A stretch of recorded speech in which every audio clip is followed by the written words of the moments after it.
Ever wondered why some English sounds seem impossible? Like they're locked behind a door, no matter how hard you try.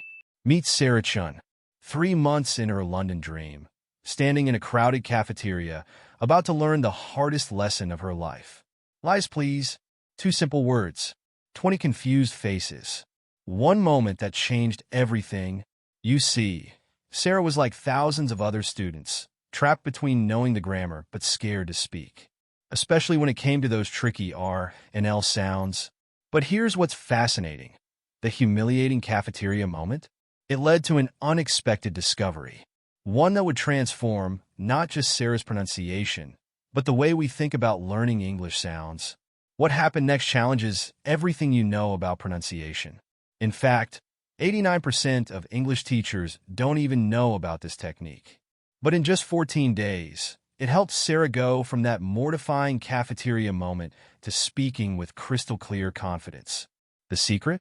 It wasn't endless practice. It wasn't tongue twisters. It wasn't even about repeating after native speakers. It was something so simple, yet so powerful, that even Sarah's British professors were amazed. In the next few minutes, you'll discover why your native language isn't the real barrier to perfect pronunciation. You'll learn the 3-second mouth position that instantly improves your R and L sounds. And most importantly, you'll uncover the unexpected detective trick that's already helped thousands of students speak clear, confident English. But first, let me ask you something. What if everything you know about English pronunciation is actually holding you back? Stay with me, because what you're about to learn might seem too simple to work.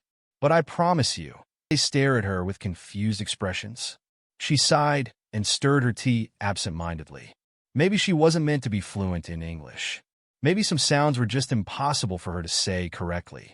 Just then, a gentle voice interrupted her thoughts. You look like someone who's trying to solve a very difficult puzzle.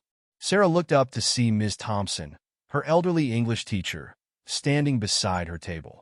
With her silver hair neatly pinned up and kind eyes twinkling behind thin glasses, Ms. Thompson always carried an air of quiet wisdom. Sarah forced a small smile. I guess I am, but it's a puzzle I can't seem to figure out. Ms. Thompson set her cup of tea on the table and sat across from Sarah.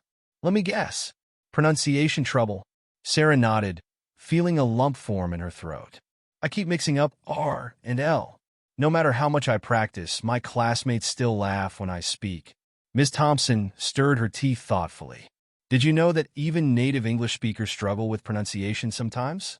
And that different languages have different sounds that some people find harder than others? Sarah frowned. Really? Ms. Thompson nodded. Absolutely. In English, we have sounds that don't exist in other languages, and your brain isn't used to them yet. It's like learning a new dance. At first, your feet get tangled, but with practice, it becomes natural. Sarah bit her lip. She wanted to believe it was that simple, but right now, English felt more like a dance where she kept stepping on her own feet. Ms. Thompson smiled.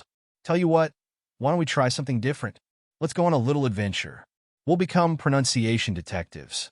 Sarah raised an eyebrow. Pronunciation detectives? Ms. Thompson chuckled. Yes. Instead of just memorizing words, we'll look for clues, observe native speakers, and uncover the secret techniques to mastering tricky sounds. Sarah hesitated. The idea sounded silly, but also kind of fun, and she had nothing to lose. She took a deep breath and nodded. Okay, where do we start? Ms. Thompson's eyes twinkled. With the mouth of a detective, of course. Sarah blinked in confusion. The mouth. Ms. Thompson grinned.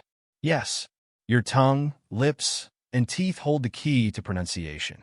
Let's start by watching how people speak. Sarah felt a spark of curiosity.